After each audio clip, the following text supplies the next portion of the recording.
ان الحمد للہ نحمده ونستعینه ونستغفره ونعوذ باللہ من شرور انفسنا ومن سیئات اعمالنا من يهده الله فلا مضل له ومن يضلله فلا هادي له واشهد ان لا اله الا الله وحده لا شريك له واشهد ان محمدا عبده ورسوله اما بعد فان خير الحديث كتاب الله وخير الهدي هدي محمد صلى الله عليه وسلم وشر الأمور محدثاتها وكل محدثة بدعة وكل بدعة ضلالة وكل ضلالة في النار.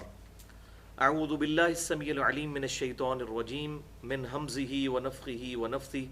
بسم الله الرحمن الرحيم. رب اشرح لي صدري ويسر لي أمري واحلل عقدة من لساني يفقهوا قولي.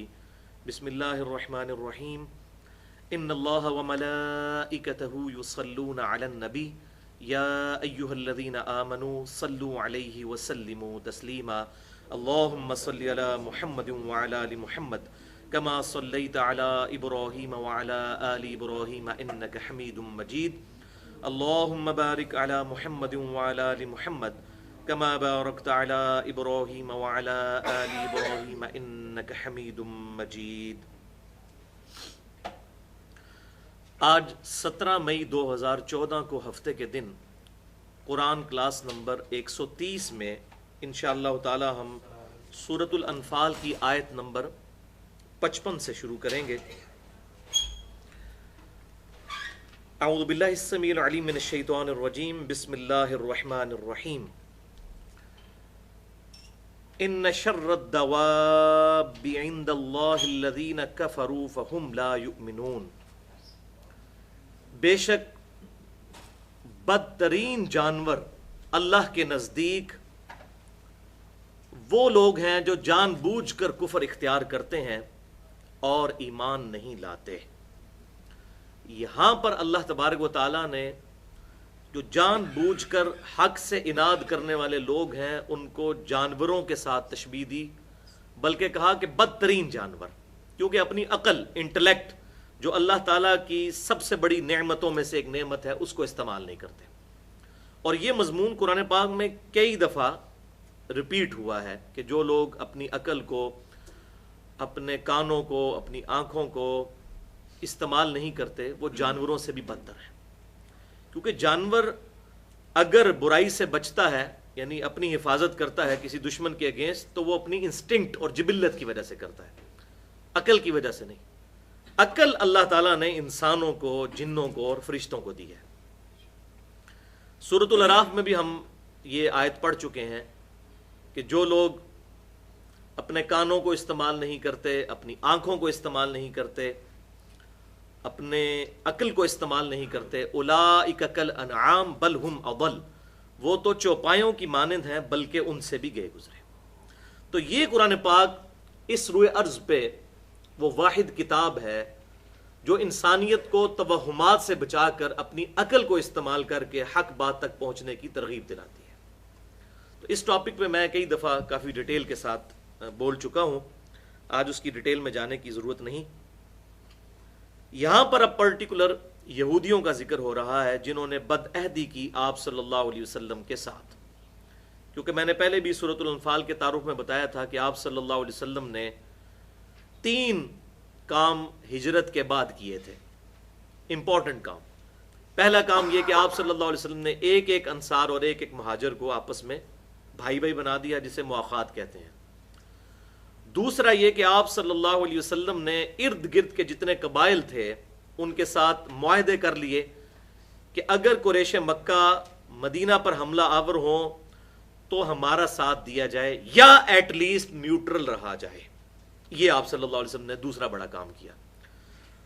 اور تیسرا بڑا کام یہ کہ آپ صلی اللہ علیہ وسلم نے جو مدینہ میں یہودی آباد تھے ان کے ساتھ میثاق مدینہ والا معاہدہ کیا، جوائنٹ ڈیفنس آف مدینہ، کہ اگر مدینہ پر کوئی حملہ آور ہوا تو ہم مل کر مدینہ کی حفاظت کریں گے، خواہ یہودیوں کے اگینسٹ کوئی حملہ آور ہوا یا مسلمانوں کے اگینسٹ. لیکن بعد میں آپ کو پتہ ہے بنو قریظہ نے بھی اور باقی قبائل نے بھی مسلمانوں کے ساتھ بدعہدی کی اور اللہ تعالیٰ کی طرف سے عذاب کا فائنل کوڑا ان پر غزوہ خیبر کی شکل میں برسا، جس میں مسلمانوں کو فتح نصیب ہوئی۔ بہرحال یہ تو اب غزوہ خیبر سے بہت پہلے کی بات ہے، تقریباً 5 سال پہلے کی بات ہے جو اب یہ ڈسکشن چل رہی ہے۔ تو اللہ تعالیٰ فرماتا ہے کہ بدترین جانور وہ ہیں جو لوگ اپنی عقل کو استعمال نہیں کرتے، جان بوجھ کر کفر اختیار کرتے ہیں۔ تو اس میں پرٹیکولر یہود کی طرف اشارہ ہے کہ ان کے پاس علم بھی تھا، کتابیں بھی تھیں، انٹلیکچوئلز بھی تھے، جو مدینے کے رہنے والوں کو پہلے ہی کہتے تھے کہ پیغمبر آخر الزماں آنے والے ہیں۔ اوس اور خزرج سے جب لڑائیاں ان کی ہوا کرتی تھیں تو اوس اور خزرج جب ان پر غالب آیا کرتے تھے تو کہا کرتے تھے جب پیغمبر آخر الزماں صلی اللہ علیہ وآلہ وسلم آئیں گے تو ہم ان کے ساتھ مل کر تمہارے خلاف جنگ کریں گے، تو اس وقت ہمیں فتح نصیب ہوگی۔ تو یہودی تو ایمان نہیں لائے، لیکن وہی اوس و خزرج جن کو دھمکی لگایا کرتے تھے وہ ایمان قبول کر گئے۔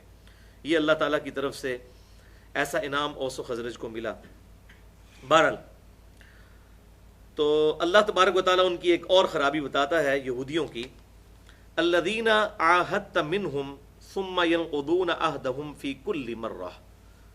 یہ وہ لوگ ہیں کہ جنہوں نے محبوب صلی اللہ علیہ وسلم آپ کے ساتھ معاہدہ کیا لیکن ہر دفعہ اپنے معاہدے کو توڑ دیتے ہیں۔ وہم لا یتقون، اور وہ اس عہد شکنی کے اوپر ذرا بھی خوف اور ڈر نہیں رکھتے۔ اللہ پر تو بلیو رکھتے تھے نا، اللہ کا ہی خوف ہوتا کہ ہم مسلمانوں کے ساتھ عہد کرتے ہیں تو پھر مسلمانوں کی پیٹھ میں چھرا کیوں کھپوتے ہیں۔ اللہ تعالیٰ کے ساتھ بھی انہوں نے عہد کیا کہ ہم تورات پر عمل کریں گے، وہ عہد بھی توڑا۔ اس کے علاوہ ان کے جرائم کی پوری داستان سورۃ البقرہ میں کامل 9 رکوع ان کے جرموں کی داستان ہے کہ انہوں نے یہ کیا، پھر اللہ تعالیٰ نے فائنلی ان کے اوپر اپنا ڈیوائن فتویٰ لگایا کہ اب ہم ان یہودیوں کو ریپلیس کر کے امت محمدیہ صلی اللہ علیہ وسلم کو اب وہ تاج پہنانے لگے ہیں خلافت کا، اور اس کے سمبل کے طور پر اللہ تعالیٰ نے تحویل قبلہ بھی فرما دی کہ 2000 سال سے جو مسلمانوں کا قبلہ تھا بیت المقدس، اس وقت ظاہر ہے کہ یہودی بھی مسلمان ہی تھے جب تک انہوں نے نبی صلی اللہ علیہ وسلم کا انکار نہیں کیا۔ تو یہ یہود تو ان کی ایک نسل کی وجہ سے ان کو یہودی کہا جاتا ہے، بنی اسرائیل، یہ تو ان کی خاندانی اس سیٹ اپ کی بنیاد پہ کہا جاتا ہے۔ ریلیجن تو اسلام ہی تھا، ابراہیم علیہ السلام کا بھی، موسیٰ علیہ السلام کا بھی، عیسیٰ علیہ السلام کا بھی۔ آپ صلی اللہ علیہ وسلم کسی نئے دین کے بانی نہیں ہیں، آپ صلی اللہ علیہ وسلم اسی ایک دین اسلام کے جو اللہ تعالیٰ نے آدم علیہ السلام کے ذریعے انسانیت کو عطا کیا، اور پھر تمام پیغمبر اسی دین کی ترغیب دیتے رہے انسانیت کو۔ آپ صلی اللہ علیہ وسلم بھی اس کے فائنل ریپریزنٹیٹو بن کر ما کان محمد ابا احد من رجالکم ولکن رسول اللہ وخاتم النبیین، ختم نبوت کی مہر بن کے آپ صلی اللہ علیہ وسلم دنیا میں تشریف لے کر آئے۔ تو اللہ تعالیٰ فرماتا ہے یہ ہمیشہ آپ کے ساتھ عہد شکنی کرتے ہیں، اور ان کے بزرگ بھی کرتے رہے، اور ان کو ذرا حیا نہیں آتی۔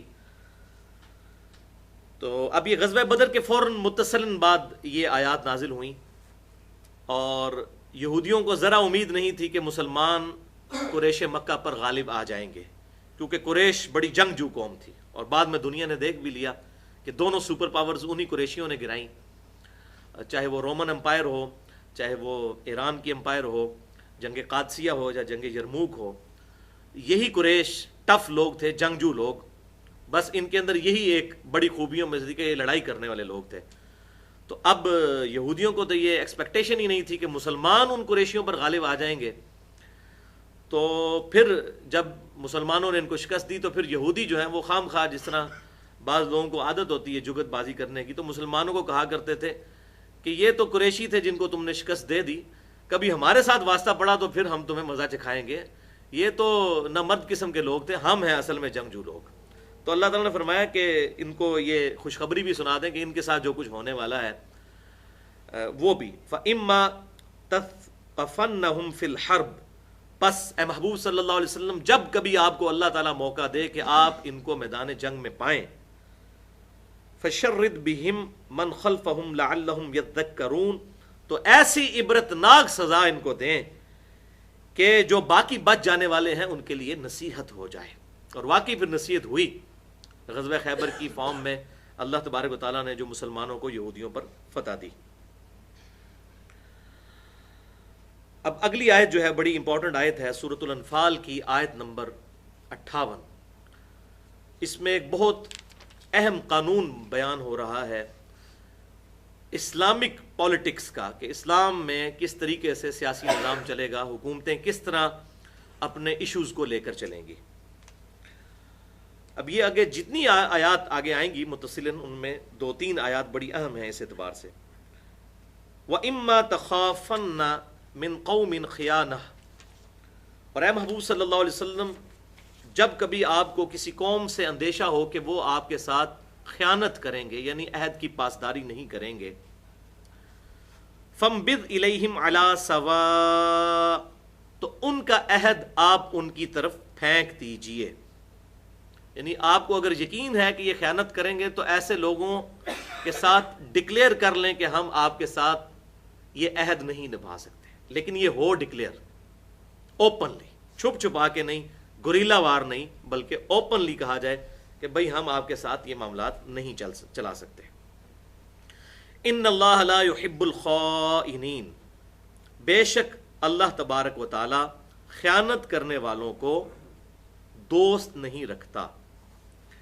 تو یہ سورۃ الانفال کی آیت نمبر 58 اس بات کا ثبوت ہے کہ کوئی بھی اسلامی حکومت کسی دوسری حکومت کے ساتھ جب معاملات کرے گی اور اس میں کوئی عہد ہوگا تو اس کو اوپنلی توڑنا ہوگا عہد کو، اگر یہ خطرہ ہو کہ ان کے ساتھ ہمارا عہد نہیں نبھ سکتا۔ یہ نہیں کہ اوپر سے امن کی آشا اور اندر سے مجاہدین گھسا دیں کشمیر کے اندر، یہ بالکل قرآن پاک کی روح سے حرام ہے، 100% حرام۔ اور یہی وجہ ہے کہ مولانا مودودی رحمۃ اللہ علیہ نے، ظاہر ہے کہ ان کا ہی انٹلیکچوئل لیول تھا کہ وہ ان چیزوں کو سمجھتے تھے۔ 1948 میں جب پاکستان نے اپنی فوج کشمیر کے اندر داخل کی تو مولانا مودودی نے اس کی مخالفت کی کہ آپ یہ قرآن پاک کی روح سے غلط کام کر رہے ہیں، کیونکہ قرآن پاک یہ کہتا ہے کہ آپ نے اوپنلی عہد توڑنا ہے۔ آپ پولیٹیکلی کہتے ہیں کہ سیز فائر، اور پھر بیچ میں فوج بھی گھسا دیتے ہیں، مجاہدین بھی بھیج دیتے ہیں اور وہ لڑائیاں کرتے ہیں، یہ کام غلط ہے۔ اور یہ مولانا مودودی نے اس آیت کا جو فارم لیا بالکل کلیئر کٹ ہے، اور یہ صرف ان کا فارم نہیں ہے، ان سے بہت پہلے صحابہ کرام کے دور میں ایک بہت اہم واقعہ ہوا، اور بڑا امپورٹنٹ واقعہ ہے یہاں پر کوٹ کرنا اسی آیت کے کانٹیکسٹ میں۔ وہ حدیث موجود ہے جامعہ ترمذی کے اندر، انٹرنیشنل نمبرنگ کے مطابق 1580 نمبر حدیث ہے، اور وہ اس چیپٹر میں جس کا نام ہی ہے غدر کا چیپٹر، یعنی عہد شکنی کا چیپٹر، اس کے بارے میں آپ صلی اللہ علیہ وسلم نے ہمیں کیا گائیڈ لائنز دی ہیں۔ تو جامعہ ترمذی میں 1580 نمبر انٹرنیشنل نمبرنگ کے مطابق حدیث ہے، یہ حدیث سنن نبی داؤد میں بھی اور مسند امام احمد میں بھی صحیح سند کے ساتھ موجود ہے کہ حضرت امیر معاویہ رضی اللہ تعالیٰ عنہ کے دور حکومت کے اندر، ملوکیت کے اندر، حضرت امیر معاویہ رضی اللہ تعالیٰ عنہ اور رومن امپائر کے ساتھ ایک معاہدہ تھا جنگ بندی کا کسی ایک خاص علاقے کے اوپر۔ ظاہر مسلمانوں کو جزیہ بھی دیتے تھے، مسلمانوں کے سامنے حضرت عمر کے دور کے اندر وہ گھٹنے ٹیک چکے تھے، بعد میں بھی چھوٹی موٹی جھڑپیں ہوتی رہتی تھیں، اس کی وجہ سے مسلمانوں نے ایک معاہدہ کر لیا رومن امپائر کے ساتھ کہ نہ آپ ہمارے علاقے میں گھسیں، نہ ہم آپ کے علاقے کے اندر۔ اور وہ معاہدے ہوتے تھے وہ ایک خاص پیریڈ آف ٹائم کے لیے، 5 سال، 10 سال، اسی طریقے سے 3 سال، 2 سال، کتنے بھی۔ اچھا، اب وہ جب معاہدہ کا وقت، ٹائم پیریڈ پورا ہونے کا وقت آیا تو حضرت امیر معاویہ رضی اللہ تعالیٰ عنہ نے اپنی فوجوں کو حکم دیا کہ جا کر رومن امپائر کے بارڈر پہ بیٹھ جائیں، جس دن وہ تاریخ پوری ہو تو ان پر ٹوٹ پڑے اور اس علاقے پہ قبضہ کر لیں۔ اب یہ ہمیں بھی پتہ ہے کہ یہ لاجیکلی کتنی غلط حرکت ہے اگر کی جاتی تو۔ وہ فوجیں جناب موو کر گئیں، تو اس وقت پھر ایک صحابی کھڑے ہوئے، ان کا نام تھا سیدنا عمر بن عبسہ رضی اللہ تعالیٰ عنہ۔ وہ گھوڑے پر سوار ہوئے اور تکبیر بلند کرتے ہوئے اللہ اکبر امیر معاویہ کے سامنے آئے اور کہا کہ اے امیر المومنین، یہ جو آپ حرکت کرنے جا رہے ہیں یہ قطعاً اسلام میں جائز نہیں ہے۔ اگر آپ نے اس قوم کے ساتھ عہد توڑنا ہے تو اعلانیہ عہد توڑیں، ان کو موقع دیں۔ یہ نہ ہو کہ آپ ون سائیڈڈ عہد کی مدت پوری ہوئی، ان کو پتہ ہی نہیں ہے اور آپ ان کے اوپر چڑھ دوڑیں۔ اب جنگ کے اندر تو انسان سوچتا ہے کہ چلاکی سے کام لے، لیکن اسلام جو ہے انصاف پسند دین ہے، اس طرح کی چلاکیوں کو اسلام نہیں مانتا۔ جب عہد ہوا ہے تو عہد کی پاسداری کرنی ہے۔ اور پھر انہوں نے نبی صلی اللہ علیہ وسلم کی اس حدیث کا حوالہ دیا کہ آپ صلی اللہ علیہ وسلم نے اس سے منع فرمایا ہے تو پھر حضرت امیر معاویہ رضی اللہ تعالیٰ عنہ نے اپنا ارادہ بدل لیا اور انہوں نے فوج واپس بلا لی. تو یہ بہت بڑا واقعہ ایک اسلامک ہسٹری میں ہوا ہے جو ہسٹری کی کتاب میں نہیں، میں نے ترمذی کا، ابو داؤد اور مسند امام احمد کا حوالہ دیا، اس کے اندر موجود ہے کہ کسی بھی قوم کے ساتھ، چاہے وہ غیر مسلم قوم ہے، عہد ہے تو اس عہد کو اگر توڑنا ہے تو اعلانیہ توڑنا ہے. یا عہد کی مدت مکمل ہوئی تو ان کو بتایا جائے کہ اب ہمارا اور آپ کا عہد نہیں ہے، اگر کوئی معاملات آگے لے کے چلنے ہیں یا اس کو رینیو کرنا ہے تو رینیو کریں گے، ادروائز اس طریقے سے کام نہیں چلے گا. تو یہ ہے طریقہ کار. لہٰذا یہ جو پاکستان جو کچھ انڈیا کے ساتھ کرتا ہے اب تک، اور اب انڈیا کر رہا ہے تو ہمیں تکلیف ہو رہی ہے، تو اس کی بنیادیں ہی بالکل قرآن و سنت کے خلاف تھی. اس وقت ویژن رکھنے والے مولانا مودودی رحمۃ اللہ علیہ جیسے لوگوں نے لوگوں کو سمجھایا تھا کہ خدا کے لیے اس طریقے سے قرآن پاک کے خلاف آپ مت چلیں. تو بارڈر پہ سیز فائر چل رہا ہے اور پھر یہ امن کی آشا، اور اس دوران اگر پاکستان کی طرف سے کچھ مجاہدین گھسا دیے جائیں کشمیر کے اندر اور جا کے پھر وہ وہاں پہ کوئی اس قسم کی حرکت کریں، وہ تو 8-10 ہندوؤں کو مارتے ہیں، اس کے بعد پھر مسلمانوں پر جو ریئیکشن آتا ہے ان چیزوں کا ہم اس کو میڈیا میں دیکھ لیتے ہیں. تو وہاں پر بھی تو مسلمان رہ رہے ہیں، 17% آبادی انڈیا کے اندر مسلمانوں کی ہے، تقریباً اتنا ہی مسلمان ہیں. پہلے تو پاکستان سے زیادہ تھے، لیکن ماشاءاللہ پاکستان کی آبادی جتنی تیزی سے بڑھ رہی ہے، پاکستان آگے نکل گیا. تقریباً اتنے ہی مسلمان 18-19 کروڑ کے قریب تو انڈیا کے اندر بھی موجود ہیں. تو اس طرح کی کوئی حرکت نہیں ہونی چاہیے کہ جس میں انسان جو ہے وہ اپنی مرضی سے کتاب و سنت کو چھوڑ کر سائڈ پہ رکھ کے اپنے جذبات کی بنیاد کے اوپر کوئی فیصلہ کرے، ہم یہ کر دیں گے، ہم وہ کر دیں گے. ایسا نہیں ہونا چاہیے. اور اس میں ایک ضمناً واقعہ سنا دوں. ابھی یہ اسی ویکینڈ کی بات ہے، اتوار والے دن ایک بندہ میرے پاس کشمیر سے آیا. سافٹ ویئر کے وہ ایکسپرٹ تھے، پڑھے لکھے انسان تھے ماشاءاللہ، اور کتاب و سنت کے منہج پہ. تو وہ کہنے لگے جی مجھے کچھ لوگ ملے ہیں جو ایجنسیوں کے لیے کام کرتے ہیں، تو انہوں نے مجھ سے ایک کوشچن کیا جو میں آپ سے کرنا چاہتا ہوں. میں نے کہا جی کریں.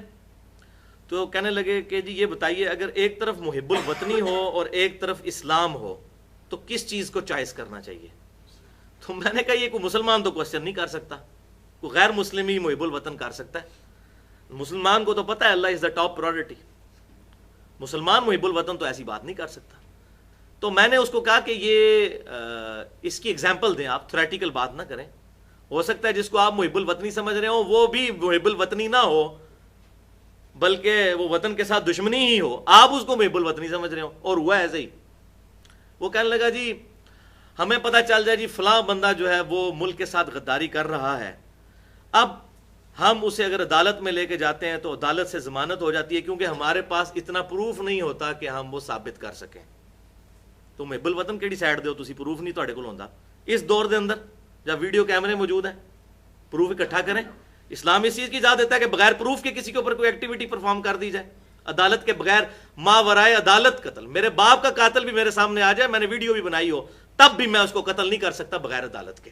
اس طرح تو پورا اسلامک سسٹم کولیپس کر جائے گا. تو کہتے ہیں جی وہ پھر ہمارے پاس پروف نہیں ہوتا تو ہم اس کو پھر غدار وطن سمجھتے ہوئے قتل کر کے تو اس کی لاش مس کر کے تو چوراہے پہ پھینک دیتے ہیں. تو یہ ہم محب الوطنی کر رہے ہیں. تو میں نے کہا الحمدللہ یہ جو کچھ آپ کر رہے ہیں یہ پاکستان کے آئین کے ساتھ غداری کر رہے ہیں.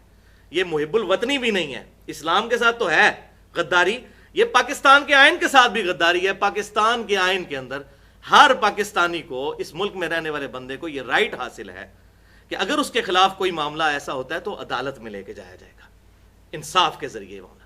اور میں ادھر وہ بات کوٹ کر دوں کہ سیدنا علی رضی اللہ تعالیٰ عنہ نے اپنی پوری خلافت داؤ پہ لگوا دی صرف انصاف کی خاطر، کہ جب تک قاتلین عثمان مینشن نہیں ہوں گے میں صرف محض قیاس رائیوں کی بنیاد پہ ان سارے قبیلوں کو ہلاک نہیں کر سکتا، انصاف کے اوپر فیصلہ ہوگا.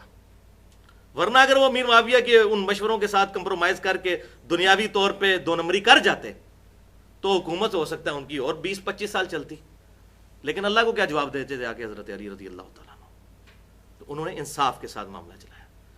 اگر کسی بھی بندے کے پاس کسی کے خلاف اس طرح کا پروف ہے اس کو عدالت میں لے کے آئے، پروف کرے، اس کے بعد اس کے اوپر ایکٹیویٹی پرفارم ہوگی. لہٰذا یہ آئین کے ساتھ بھی غداری، اسلام کے ساتھ بھی غداری. اور آپ دیکھ لیں کہ ہمارے جتنے بھی بڑے بڑے عہدوں پر لوگ فائز ہوتے ہیں چاہے وہ پرائم منسٹر ہو، پریزیڈنٹ ہو، یا قومی اسمبلی کا اسپیکر ہو، سینٹ کا اسپیکر ہو، باقاعدہ ان کے جو حلف نامے ہوتے ہیں ان کے اندر چیز یہ مینشن ہوتی ہے کہ میں اللہ کو گواہ بنا کر کہتا ہوں کہ میں پاکستان کے آئین کا وفادار رہوں گا. اور وہ آئین جو ہے وہ سب کی مرضی سے بنا ہے. علماء اس میں بڑے بڑے، آج جو علماء چیخ رہے ہیں ان کے تو وہ باپ پردادے ہیں بڑے بڑے علماء، یہ تو ان کی جوتیوں میں بیٹھنے والے بھی نہیں ہیں علمی لیول سے کہ جنہوں نے یہ معاملات. پھر بھی ہم یہ کہتے ہیں اگر غلطی ہے تو غلطی کو ایڈریس کرنا چاہیے. اس کی بنیاد کے اوپر ٹوٹلی کسی چیز کو نگیٹ کر دینا یہ کوئی طریقہ صحیح نہیں ہے. اور میں مولانا مودودی رحمۃ اللہ علیہ کی وہ بات کوٹ کروں گا کہ جب قرارداد مقاصد پاس ہوئی تو انہوں نے کہا کہ پاکستان نے اب کلمہ پڑھ لیا ہے کہ پاکستان میں کوئی قانون اسلام کے خلاف پاس نہیں ہوگا، اس کو چیلنج کیا جا سکتا ہے اسلامی نظریاتی کونسل میں. اور اسی لیے میں بالکل وبانگ دھول یہ بات کہتا ہوں کہ جمہوریت جو ہے یہ ڈکٹیٹرشپ اور ملوکیت سے 1 کروڑ گنا بہتر ہے. یہی خلافت راشدہ تک پہنچنے کا راستہ ہے، اسلامی جمہوریت جس میں کوئی قانون اسلام کے خلاف پاس نہ ہو، اسلام کے دائرے کے اندر جمہوریت یعنی اکثریت رائے کے ساتھ فیصلہ کیا جائے. مثلا ہم یہاں پہ پروگرام کرتے ہیں جی اکیڈمی میں افطاری کروانی ہے، تو اب یہ بات تو طے ہے کہ اس افطاری کے اندر شراب سرو نہیں کی جائے گی. اب جب ٹائی پڑتی ہے کوئی کہتا ہے جی شکنجی سرو کرنی چاہیے، کوئی کہتا ہے جی روح افزا کرنا چاہیے، کوئی کہتا ہے جی جامع شیری کرنا چاہیے، کوئی کہتا ہے جی بوتلیں سرو کرنی چاہیے، کوئی کہتا ہے جی سمپل شربت بنائیں، کوئی کہتا ہے سمپل پانی رکھیں. تو پھر فیصلہ کیسے ہوگا؟ جمہور کی رائے لی جائے گی. جیسے محدثین بھی تو یہی کہتے ہیں نا، کسی راوی پہ بحث ہوتی ہے تو کہتے ہیں جمہور محدثین کے نزدیک یہ روایت صحیح ہے، تو وہاں جمہوریت مان لیتے ہیں یہی محدثین. اس وقت جمہوریت شرک نہیں ہوتی. تو اس کو سمجھیں کہ کون سی جمہوریت شرک ہے. وہ جمہوریت شرک ہے جس جمہوریت میں قانون سازی لوگ کریں اسلام کے خلاف. جو اسلام کے اندر قانون سازی ہوگی وہ ٹھیک ہے. مطلب ٹریفک سگنل کے جو قوانین ہیں، اب آپ دیکھ لیں پچھلے 2 ہفتے پہلے وہ مفتی اعظم سعودی عرب کا فتویٰ آیا کہ جی ٹریفک سگنل کو توڑنا حرام ہے. اب قرآن حدیث میں تو کہیں نہیں لکھا ہوا، لیکن انہوں نے بیسک ہیومن رائٹس جو قرآن و سنت دیتا ہے اس کی بنیاد پہ یہ اجتہاد کیا کہ ٹریفک سگنل توڑنا حرام ہے، اور جو بندہ اوور سپیڈنگ کی وجہ سے مارا جائے تو اس پہ خودکشی کا حکم لگے گا. بالکل میں بھی انڈورس کرتا ہوں کہ ہم نے چیزیں لرن کی ہیں کہ نقصان دہ چیزیں ہیں. اور میرے آفس میں ایک کولیگ ہیں، ان کے بڑے بھائی جو ہیں وہ ریاض کے اندر میڈیکل ڈاکٹر ہیں. وہ کہتے ہیں جس دن سے یہ فتویٰ آیا ہے تقریباً 40 سے 50% ایکسیڈنٹس کی ریشو کم ہو گئی ہے سعودی عرب کے اندر یہ فتویٰ آنے کے بعد. کیونکہ وہاں لوگ اتنا کم از کم لحاظ کرتے ہیں کہ کوئی بات اگر آئی ہے تو ہم نے اس کو سیریس لینا ہے. تو مجھے بڑی حیرانگی ہوئی. میں نے کہا چلیں اتنے لوگ ہیں کہ لوگ سیریس لیتے ہیں، کوئی عالم کوئی بات کرتا ہے کتاب و سنت کے دلائل کی روشنی میں. تو اسلام کے دائرے کے اندر جمہور کی رائے دیکھنی چاہیے، اور اس میں بھی ظاہر ہے کہ اہل علم کو فوقیت دینی چاہیے، اس میں کوئی شک نہیں ہے. لیکن یہی نظام ہے جو آہستہ آہستہ ایوالو ہو کر وہاں تک پہنچے گا خلافت راشدہ تک. لیکن ڈکٹیٹرشپ، آمرانہ حکومت، ایک فوجی ڈکٹیٹر بیٹھ جائے اور وہ بدماشی کے ساتھ پوری قوم کو جن ان کی مرضی کے بغیر بیٹھا ہے، الیکٹ بھی نہیں ہوا، اور وہ چلانا شروع کرتے ہیں. یہ کوئی بادشاہ کے بن بیٹھے جس طرح ہمارے عرب ملکوں کے اندر نسل در نسل بادشاہ چل رہی ہے، اور وہاں پر کوئی بندہ بول بھی نہیں سکتا ان کے خلاف. تو یہ جمہوریت جو پاکستان کے اندر ہے اس وقت، اس میں کمزوریاں ضرور موجود ہیں، لیکن اوورآل کوئی شرک کے درجے میں کوئی ایسی چیز نہیں ہے.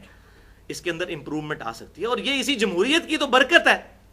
میں کیوں سپورٹ کرتا ہوں؟ یہ خلافت راشدہ کی طرف ایک لے جانے والا نظام ہے، ڈکٹیٹرشپ نہیں. ڈکٹیٹرشپ میں تو اگر آپ آواز اٹھائیں تو آپ کی گردن کاٹ دی جاتی ہے، آپ کو جیلوں میں ڈالا جاتا ہے. یہاں پر اگر آپ بات کرتے ہیں، میڈیا میں بات کرتے ہیں، اوپنلی بات کرتے ہیں، پرائم منسٹر کو سامنے بٹھا کے بات کرتے ہیں، کسی وزیر کو سامنے بٹھا کے، کسی کی جرت نہیں ہے کہ اس کے خلاف ریونج لے سکے اس وقت جو صورتحال بن چکی ہے. تو میں تو الحمدللہ ایک حق گو انسان ہوں، میں تو کوئی کسی معاملے میں لحاظ کرنے والے نہیں. ہم تو وہ مجھے اکثر لوگ پوچھتے ہیں جی آپ کس امام کے ماننے والے ہیں، تو میں کہتا ہوں میں امام حسین کا ماننے والا ہوں. تو امام حسین کا ماننے والا ہے تو پھر بات کرے گا ڈنکے کی چوٹ پہ، چاہے وہ کسی کو بھی بری لگے. ہم نے اللہ تعالیٰ کو خود جواب دینا ہے. چاہے فوج برا کرے گی، ایجنسیاں برا کریں گی، سیاستدان برے کریں گے، جو غلط کریں گے وہ غلط کریں گے. نہ کسی کی 1-2 کی غلطی اس پورے ادارے فوج کو بدنام کر دیتی ہے یا پوری سیاست کو بدنام کر دیتی ہے، ایسا نہیں ہوتا. ان غلطیوں کو ایڈریس کرنا چاہیے، اور اس کی بنیاد کے اوپر ایسی صورتحال نہیں کریٹ کرنی چاہیے کہ مسلمان سے لڑنا شروع کر دے اور عجیب و غریب قتل و غارت والا معاملہ شروع ہو جائیں. ایسی چیزیں نہیں ہونی چاہیے. اللہ تعالیٰ پاکستان کی حفاظت فرمائے، آمین. وَلَا يَحْسَبَنَّ الَّذِينَ كَفَرُوا سَبَقُوا، اور ہرگز خیال نہ کریں کافر کہ وہ بچ کر نکل جائیں گے، اِنَّهُمْ لَا يُعْجِزُونَ، وہ یقیناً اللہ تعالیٰ کو عاجز نہیں کر سکتے۔ اب یہ وہی کنٹیکسٹ چل رہا ہے، مسلمانوں کی جو ریولوشن اس وقت غزوہ بدر کے بعد شروع ہو چکی تھی، اللہ تعالیٰ نے کہا اب کافر یہ نہ سمجھیں کہ ہم مسلمانوں کی اس ریولوشن کو دبا لیں گے، اللہ تعالیٰ اس معاملے کی حفاظت فرمانے والا ہے، الحمدللہ۔ اب ایک اور اہم ترین آیت آ رہی ہے، سورۃ الانفال کی آیت نمبر 60، اور یہ بھی اکثر ہماری جب یہ فوجی پریڈز ہوتی ہیں اور فوج کی سرمنیز ہوتی ہیں، اور یہ ابھی جو 19 اپریل 2014 کو پی ایم اے کاکول کی فائنل سرمنی ہوئی آفیسرز کی، اس میں بھی یہی آیات پڑھ کے تلاوت کی گئیں۔ زبردست آیات ہیں مسلمان فوج کا مورائل بلند کرنے کے لیے، اور مسلمانوں کو گائیڈ لائنز دی گئی ہیں اس کے اندر۔ وَأَعِدُّوا لَهُم مَّا اسْتَطَعْتُم مِّن قُوَّةٍ، اور تیار رکھو ان کے لیے جتنی استطاعت ہو اپنی قوت اور طاقت، ان کے لیے جو مخالفین ہیں آپ کے۔ وَمِن رِبَاطِ الْخَيْلِ، اور پلے ہوئے سدھارے ہوئے گھوڑے بھی۔ اس وقت سب سے بہترین انسٹرومنٹ جنگ کے لیے گھوڑا ہی تھا، کیونکہ گھوڑا تیز بھاگ سکتا ہے، میدان جنگ میں آپ آگے جا کے پھر آ بھی سکتے ہیں واپس۔ تو آج کے دور کے اعتبار سے جتنا بھی جدید اسلحہ ہے، چاہے وہ ٹینکس کی فارم میں آئے، میزائل کی فارم میں آئے، ایٹامک بم کے فارم میں آئے، ڈیٹرنس کے لیے، یہ تمام کی تمام چیزیں اس کے اندر داخل ہیں۔ اور مقصد کیا ہے؟ ترہبون بہ عدو اللہ، تاکہ تم خوف زدہ رکھو، ڈیٹرنس رکھو اللہ کے دشمنوں کے خلاف، وعدوکم، اور اپنے دشمنوں کے خلاف، وآخرین من دونہم، اور ان دشمنوں کے علاوہ اور دشمن، لا تعلمونہم، جنہیں تم نہیں جانتے ہو، اللہ یعلمہم، اللہ تعالیٰ ان دشمنوں کو جانتا ہے۔ ظاہر ہے جب کسی مسلمان ملک کی آرمی مضبوط ہوگی، فوج مضبوط ہوگی، تو ایک تو جو ظاہر دشمن ہے وہ بھی دب جائیں گے، اور دوسرے جو چھپے ہوئے دشمن ہیں وہ بھی روب کھا جائیں گے، اگر ان کے پاس اتنی طاقت ہوگی۔ اور یہ بات بھی یاد رکھو، وما تنفقوا من شیء فی سبیل اللہ۔ اب یہ ہمارے لیے جو بیچارے ٹیکس دے رہے ہیں فوج کی ریکوائرمنٹس پوری کرنے کے لیے، اٹامک انرجی کی ریکوائرمنٹس پوری کرنے کے لیے، ظاہر ٹیکس تو ہمارے ہیں نا جی، پاکستانی عوام کے ہیں، تو ان کے لیے بشارت آ رہی ہے، وما تنفقوا من شیء، جو کچھ بھی تم اللہ کی راہ میں انفاق کرو گے، خرچ کرو گے، فی سبیل اللہ، اللہ کی راہ میں، یوفا الیکم، اللہ تعالیٰ اس کا پورا پورا اجر تمہیں دے گا، وانتم لا تظلمون، اور تم پر ظلم نہیں کیا جائے گا۔ تو تعویل خاص کے اعتبار سے تو یہ صحابہ کرام علیہم رضوان کے بارے میں تھی، اور قیامت تک کے لیے تعویل عام کے اعتبار سے جتنی بھی مسلمان حکومتیں آئیں گی، مسلمان عوام جو اپنی فوج کو مضبوط کرنے کے لیے کافروں کے خلاف، اسلام کے دشمنوں کے خلاف سپورٹ کریں گے، وہ اس کے اندر شامل ہے۔ تو اس میں آیا کہ ٹیٹرس اپنی قائم رکھو، جنگی صلاحیت، اس وقت کے اعتبار سے کہا کہ قوت کے ساتھ اور پلے ہوئے گھوڑوں کے ساتھ۔ تو قوت کی ڈیفینیشن صحیح بخاری اور مسلم کے اندر آپ صلی اللہ علیہ وسلم نے بڑی ایلیبریٹ کی ہے۔ بخاری اور مسلم کی متفقن علیہ حدیث ہے کہ آپ صلی اللہ علیہ وسلم نے ارشاد فرمایا کہ بے شک قوت رمی میں ہے، بے شک قوت رمی میں ہے، بے شک قوت رمی میں ہے، یعنی پھینکے ہوئے ہتھیاروں میں۔ اس وقت وہ تیر ہوا کرتے تھے، یہ شیطان کو بھی جو کنکریاں ماری ہے اس کو بھی رمی کہا جاتا ہے، یعنی پھینکنی ہوئی چیز۔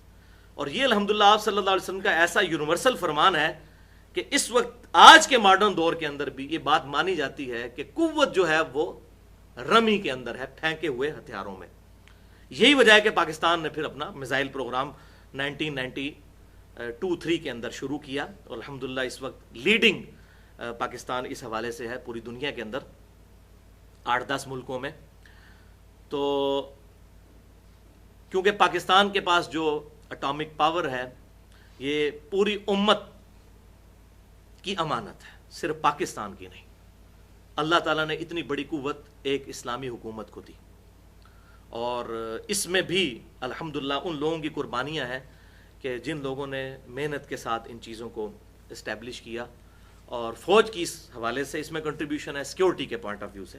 ادروائز باقی انٹلیکچوئل انپٹ تو ظاہر عوام الناس اور سائنٹسٹ اور اٹامک انرجی کے لوگوں کی ہے، وہ نان فوجی لوگ ہیں، لیکن ان کی اپنی کیٹیگری، ان کی اپنی کیٹیگری ہے۔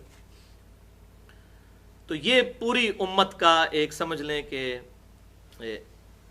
پوری امت کی ایک امانت ہے جو پاکستان کے پاس موجود ہے ڈیٹرنس کے لیے.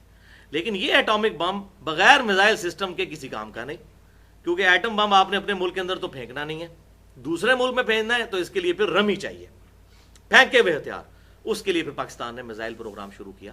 تو یہ دو چیزیں الحمدللہ مسلمانوں کے پاس، پاکستان کے پاس بہت بڑا ایسٹ ہے. اور میں یہ بالکل کلیئر کٹ بات ہے، تو اب میڈیا میں بھی آ چکی ہے، جہاں تک روایتی جنگ کا معاملہ ہے تو پاکستانی فوج اور پاکستان فوج کے ہتھیار کسی صورت انڈیا کا مقابلہ نہیں کر سکتے.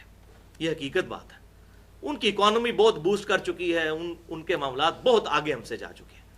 انڈیا اگر کسی چیز سے ڈرتا ہے تو وہ پاکستان کا اٹامک ویپنز اور میزائل سسٹم ہے، جس کی وجہ سے وہ پیچھے ہٹا ہوا ہے.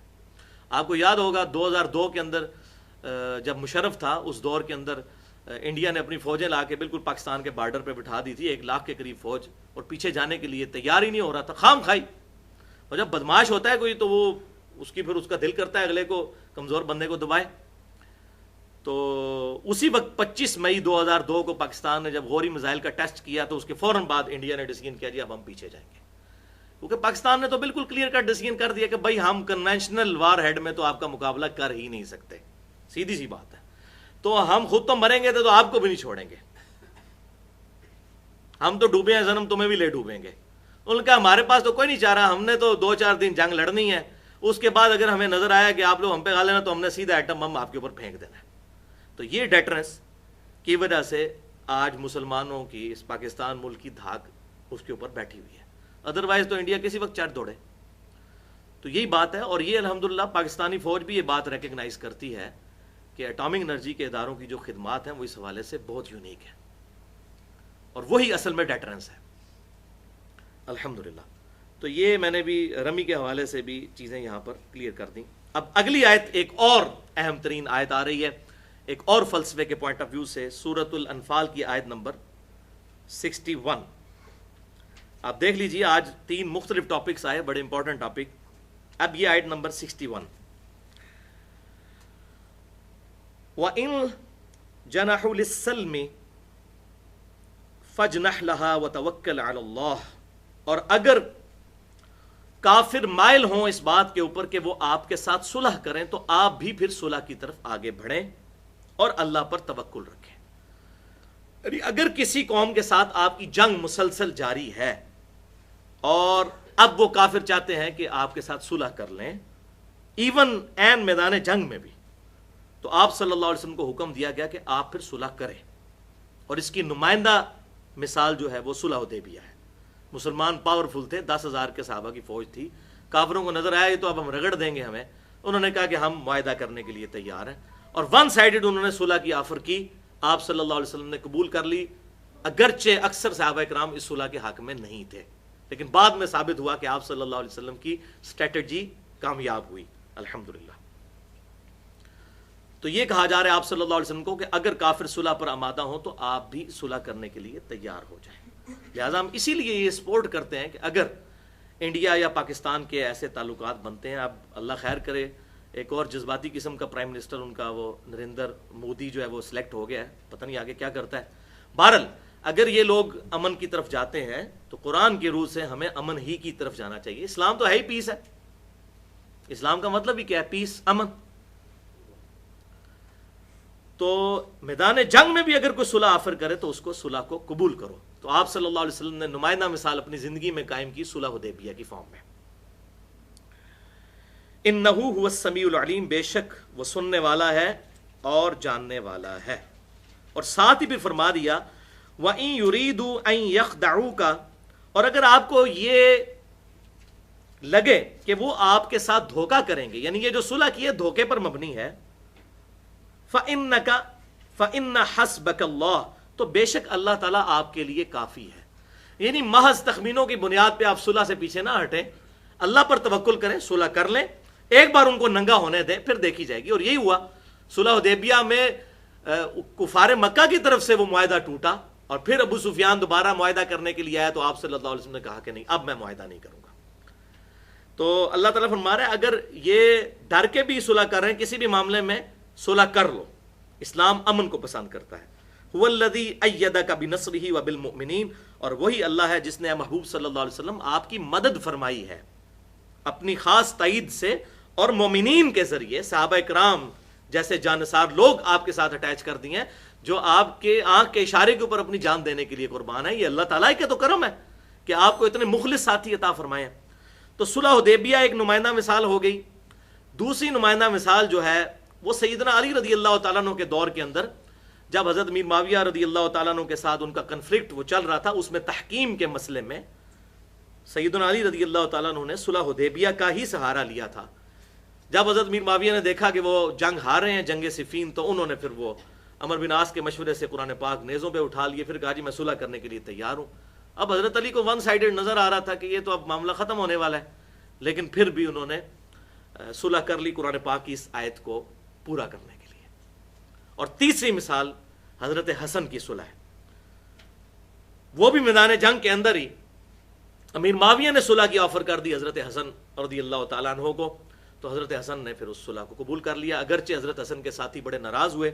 تو حضرت حسن نے پھر اسی چیز کا حوالہ دیا کہ کافروں کے ساتھ بھی اگر معاملہ ہو، میدان جنگ میں وہ صلح کی آفر کرے تو آپ صلح قبول کر سکتے ہیں۔ تو امیر معاویہ پھر مسلمان ہے، ٹھیک ہے کہ انہوں نے ایک بغاوت کا راستہ امیر المومنین کے خلاف اختیار کیا، لیکن اس کی وجہ سے کوئی اسلام سے نہیں وہ نکل گئے، سیاسی طور پہ ان کی ایک بغاوت ہے۔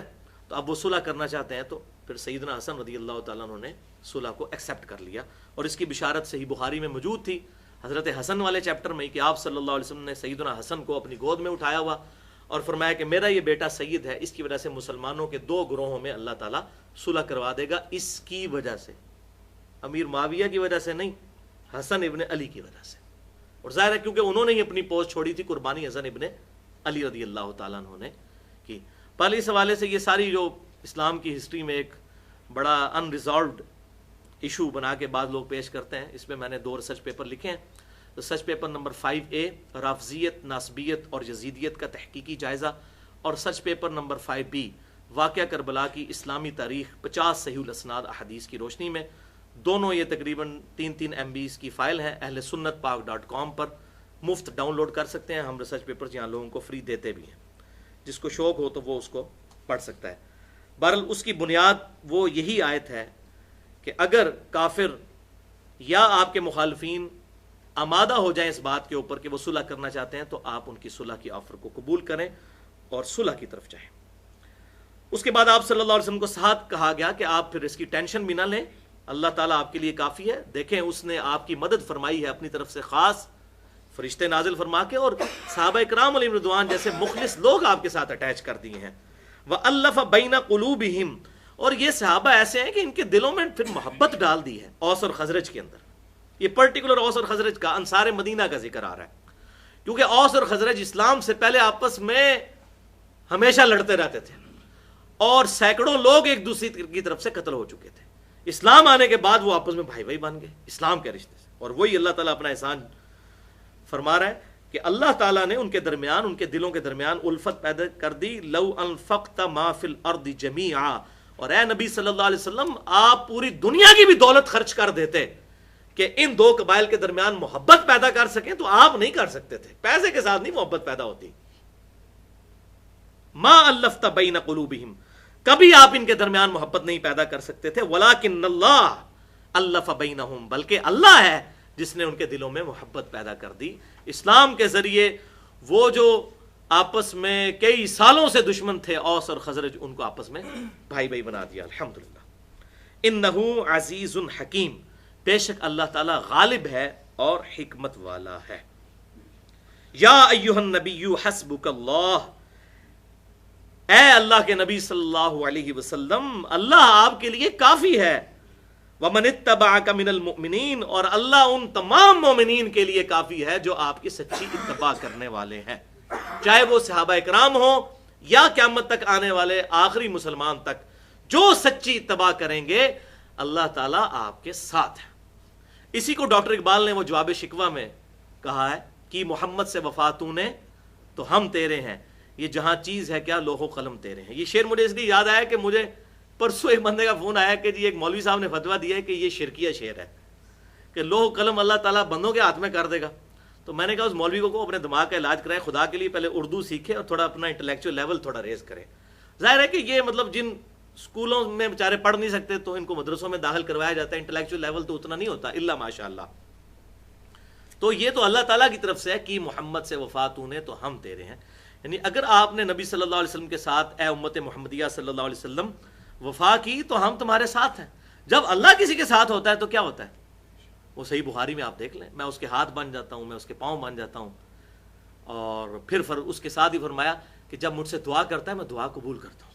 تو لوح و قلم تیرے ہیں، مراد یہ جب مجھ سے دعا کرو گے تو میں قبول کروں گا. یہ نہیں ہے کہ وہ کوئی اپنے ہاتھ میں اس کے کوئی خدائی اختیار آ جائیں گے، معاذ اللہ استغفر اللہ. یہ مطلب نہیں ہے ہاتھ بن جاتا ہوں، پاؤں بن جاتا ہوں.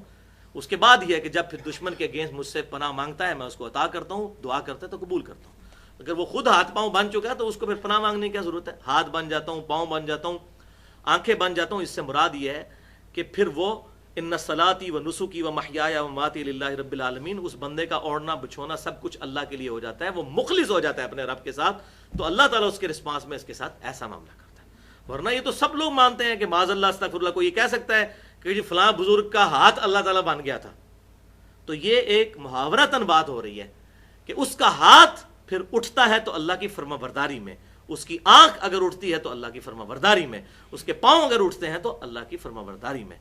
جو نبی صلی اللہ علیہ وسلم کو اللہ تعالیٰ نے قرآن پاک میں ڈگری دی سورۃ الانعام کے اندر، قل ان صلاتی و نسکی و محیای و مماتی للہ رب العالمین. اے نبی صلی اللہ علیہ وسلم آپ فرما دیجئے بے شک میری نماز، میری قربانی، میرا جینا، میرا مرنا سب کچھ اللہ کے لیے ہے جو سارے جہانوں کا پالنے والا ہے. تو یہ ہے اوڑھنا بوچھونا، پھر اس بندے کا اللہ کی ذات بن جاتی ہے. یا ایھا النبی، اے نبی صلی اللہ علیہ وسلم، حرض المؤمنین علی القتال، مومنین کو ابھاریے قتال کے لیے. اپنے صحابہ کو اس کی ترغیب دلائیے کہ وہ قتال کے لیے آمادہ ہوں، تیار ہوں.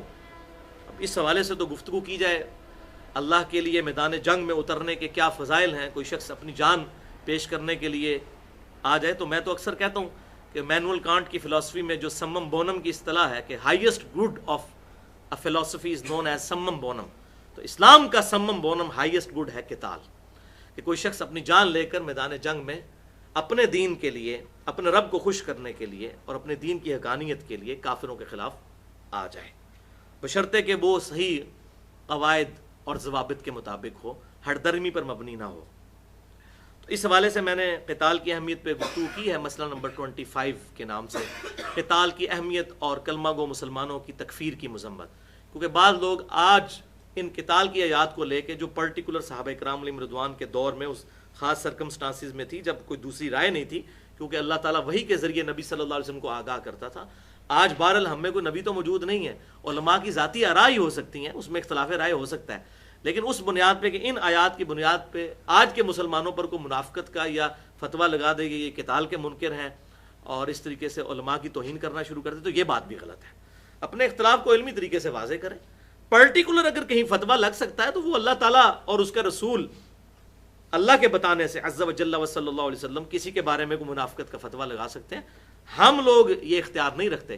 اور صحیح بخاری میں کتاب الشہادات میں موجود ہے یہ حدیث، سیدنا عمر فاروق رضی اللہ تعالیٰ عنہ کا قول موجود ہے کہ جب تک اللہ کے نبی صلی اللہ علیہ وسلم ہم میں موجود تھے، اللہ تعالیٰ کی وحی کا سلسلہ جاری تھا، تو ہم کسی بندے کے اگر باطنی جو خیالات ہوتے تھے وہ بھی اللہ تعالیٰ وحی کے ذریعے اپنے نبی کو مطلع کر دیتا تھا، تو اس وقت فیصلے ہوتے تھے. لیکن اب دنیا سے آپ صلی اللہ علیہ وسلم جا چکے ہیں، ہم لوگوں کے ظاہری اعمال کے اوپر فیصلہ کریں گے جو ان کے ظاہری اعمال ہیں. تو اگر کوئی کہے جی میری نیت نہیں تھی یہ کام کرنے کی، قانون کے دائرے میں وہ بندہ آئے گا جس نے بھی غلط کام کیا. تو اے نبی صلی اللہ علیہ وسلم مومنین کو ابھاری قتال کے اوپر. ان یکم منکم 20، اگر ہوں گے آپ کے اندر 20 آدمی، لیکن کیسے؟ صابرون، صبر کرنے والے، یغلبون 200، تو وہ 200 پر غالب آ جائیں گے. یعنی مسلمانوں کی قوت ایک مسلمان 10 کافروں کے اوپر بھاری ہے. لیکن پھر مسلمان پھر صحابہ کرام علیہ رضوان جیسا ہو، وہ والا مسلمان ہو جس کا ایمان وہ والا ہو. وَإِن يَكُن مِّنكُم مِّئَةٌ يَغْلِبُونَ أَلْفًا مِّنَ الَّذِينَ كَفَرُوا، اور اگر تمہارے اندر 100 صبر کرنے والے لوگ موجود ہوں گے تو 1000 کافروں پر غالب آ جائیں گے. اور اس کی ریزن بتا دی، بڑی ٹیکنیکل فلسفیکل ریزن، بِأَنَّهُمْ قَوْمٌ لَا يَفْقَهُونَ، یہ اس لیے ہے کہ یہ ایک ایسی قوم ہے کافر کہ جو عقل نہیں رکھتے، سمجھ بوجھ نہیں رکھتے، ٹرو انڈرسٹینڈنگ نہیں رکھتے کس چیز کی، اس چیز کی کہ وہ کس لیے لڑ رہے ہیں۔ جب تک انسان کو اپنا نظریہ کلیئر نہ ہو وہ پیشن کے ساتھ لڑائی نہیں لڑ سکتا۔ غزوہ بدر میں کیا ہوا تھا؟ لوگوں کبھی کسی کو خاندانی حمیت دلوا کر تو وہ لے آیا تھا ابو جہل، اور کسی کو کہا تھا تمہارا مال ابو سفیان کا لوٹا جانے، کسی کو مال کی محبت میں، اور یہاں جتنے تھے وہ تو اللہ کی محبت میں کھڑے ہوئے تھے، ان کا پیشن تھا۔ تو ویژن کلیئر کرنے کے لیے یا کسی فوج کے اندر پیشن لانے کے لیے یہ چیز ضروری ہے کہ اسے یہ پتا ہو کہ میں حق کے اوپر ہوں، ورنہ تو یہ سارے معاملات ڈائلیوٹ ہو جائیں گے۔ تو اللہ تعالیٰ فرماتا ہے کافروں کے خلاف ایک مسلمان 10 کافروں پر اس لیے حاوی ہے کہ مسلمان کو اپنے معاملات کلیئر ہیں۔ لیکن پھر یاد رکھیے گا یہ پرٹیکولر صحابہ کرام نے رضوان کے بارے میں ہے، ایسا نہیں ہے کہ ان کے بعد کوئی نہیں آئے گا، ان کے بعد بھی آ سکتے ہیں۔ سیدنا عمر کے دور کے اندر مسلمانوں کی جو فتوحات ہیں اس میں انہوں نے ثابت کیا ہے، بڑی تھوڑی فوج کے ساتھ اتنے بڑے بڑے جو آرمیز تھیں ان کو شکست دی ہے۔ قیامت تک کے لیے معاملہ جاری ہے۔ لیکن ساتھ ہی پھر اللہ تعالیٰ نے ایک بات ارشاد فرما دی، جو کہ اسلام تیزی سے پھیل رہا تھا، اور ظاہر ہے کہ کامل الایمان مومنین جن کی حضور صلی اللہ علیہ وسلم نے تربیت کی تھی وہ تو چند ایک لوگ ہی تھے نا، 125 جو مکے سے ہجرت کر کے آئے تھے، یا چند انصار۔ جب بعد میں لوگ تیزی سے اسلام میں داخل ہوئے تو وہ جو نئے لوگ تھے ان کی ویسی تربیت تو نہیں تھی، تو ظاہر اوورآل جو پھر ریشو پروپورشن کے اعتبار سے معاملہ ڈائلیوٹ ہو گیا۔ اب یہ معاملہ نہیں رہا کہ 10 کے برابر ہوگا ایک مسلمان، جب ظاہر کمزور لوگ بھی ہوں گے تو اوورآل جو ایوریج ہے وہ پھر گر جائے گی، کیونکہ کمزور لوگ بھی بہت سارے اسلام میں آ چکے ہیں جن کی ویسی تربیت نہیں جو سابقون الاولون کی تھی۔ تو اللہ تعالیٰ نے فرمایا الآن اے مسلمانوں اب اس معاملے میں ایسا ہے، خفف اللہ عنکم، اللہ نے تمہارے معاملے میں تخفیف فرمائی ہے، وعلم ان فیکم ضعفا، اور اللہ تعالیٰ تو یہ بات جانتا ہے کہ تمہارے اندر اب ضعف آ گیا ہے۔ یہ معاذ اللہ استغفر اللہ، سابقون الاولون صحابہ کرام کے اندر کوئی ضعف یا کمزوری نہیں آئی تھی، بلکہ ضعف ایز اے جماعت آ گیا۔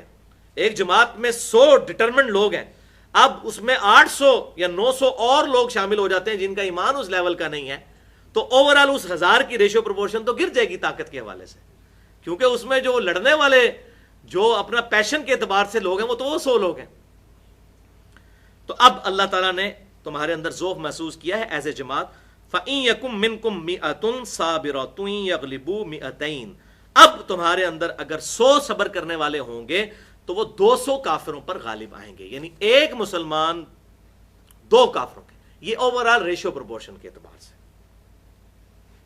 ورنہ تو ایک خالد ابن ولید رضی اللہ تعالیٰ عنہ ہی ہوں، وہ سینکڑوں کے اوپر بھاری ہیں۔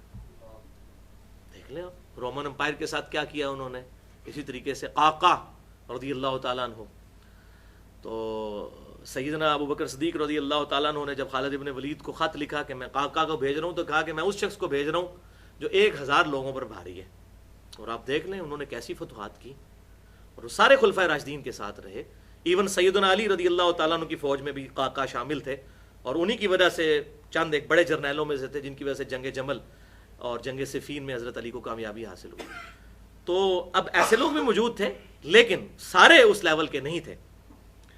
تو اللہ تعالیٰ نے فرمایا تمہارے اندر ضعف محسوس کیا ہے، اب اگر 100 ہوں گے مسلمان تو 200 کافروں پر، یعنی ایک مسلمان 2 کافروں کے اوپر بھاری ہوگا۔ وَإِن يَكُن مِّنكُمْ أَلْفٌ يَغْلِبُوا أَلْفَيْنِ بِإِذْنِ اللَّهِ، اور تمہارے اندر اگر 1000 صابر مجاہدین موجود ہوں گے تو اللہ کے اذن سے وہ 2000 کافروں پر غالب آ جائیں گے۔ وَاللَّهُ مَعَ الصَّابِرِينَ، اور اللہ تعالیٰ صبر کرنے والوں کے ساتھ ہے۔ اب اگلی آیات میں ایک اور امپورٹنٹ ایشو ڈسکس ہونے جا رہا ہے، لیکن اس کے لیے مجھے کافی ڈیٹیل چاہیے، انشاءاللہ اگلی دفعہ ڈسکس کریں گے۔ آج بہرحال الحمدللہ 3 اہم ترین ٹاپک میں نے اس حوالے سے ڈسکس کر دیے تاکہ آج کے دور کے اعتبار سے مسلمانوں کو یہ معاملات کلیئر ہو جائیں کہ قرآن پاک جو پولیٹیکل نظام مسلمانوں کا پیش کرتا ہے اس کی کیا خد و خال ہونے چاہیے۔ ایک تو اس حوالے سے کہ اگر کسی کافر قوم کے ساتھ عہد ہو تو اس عہد کو اعلانیہ توڑا جائے، یہ نہیں ہے کہ اوپر سے امن کی آشا چل رہی ہے اور اندر سے آپ جو ہے وہ ان کی پیٹھ میں چھرا گھونپ رہے ہوں، ایسا نہیں ہے۔ اگر لڑائی کرنی ہے تو اوپنلی اس وار کو ڈکلیئر کیا جائے۔ اور دوسرا یہ کہ مسلمان جو ہیں وہ اپنی قوت ہر وقت ڈیٹرنس کے لیے جدید ہتھیار تیار رکھیں تاکہ کافروں کے اوپر، اللہ تعالیٰ کے دشمنوں کے اوپر، اور ایسے دشمنوں کے اوپر جن کو مسلمان نہیں جانتے لیکن اللہ کے علم میں ہے، وہ مسلمانوں کے اس رعب کی وجہ سے دب جائے۔ اور تیسرا اہم ترین ٹاپک اس حوالے سے کہ اگر عین میدان جنگ میں بھی کافر صلح کی آفر کر دیں تو ان کی صلح کی آفر قبول کر لی جائے، اگرچہ یہ نظر آ رہا ہو کہ کافر شکست کھا چکے ہیں۔ اور اس کی 3 مثالیں میں نے پیش کر دیں۔ نمبر 1 صلح حدیبیہ، نمبر 2 جنگ صفین کے موقع پر سیدنا علی کی وہ قربانی تحکیم کے مسئلے میں، اور تیسرا سیدنا حسن ابن علی رضی اللہ تعالیٰ عنہ کی صلح حضرت امیر معاویہ رضی اللہ تعالیٰ عنہ کے ساتھ۔ اللہ تعالیٰ سے دعا ہے جو حق بات میں نے کہی، اور الحمدللہ آج کافی ساری حق باتیں میں نے کہی ہیں، ہمارے دلوں میں اللہ تعالیٰ راسخ فرمائے، اور اگر جذبات میں میرے منہ سے کوئی غلط بات نکل گئی تو اللہ تعالیٰ ہمارے دلوں سے محو کر دے، ہمیں کتاب و سنت کی تعلیمات پر عمل کر کے دوسرے بھائیوں تک پہنچانے کی توفیق عطا فرمائے۔ سبحانک اللہم و بحمدک، اشہد ان لا الہ الا انت، استغفرک و اتوب الیک، وما علینا الا البلاغ المبین۔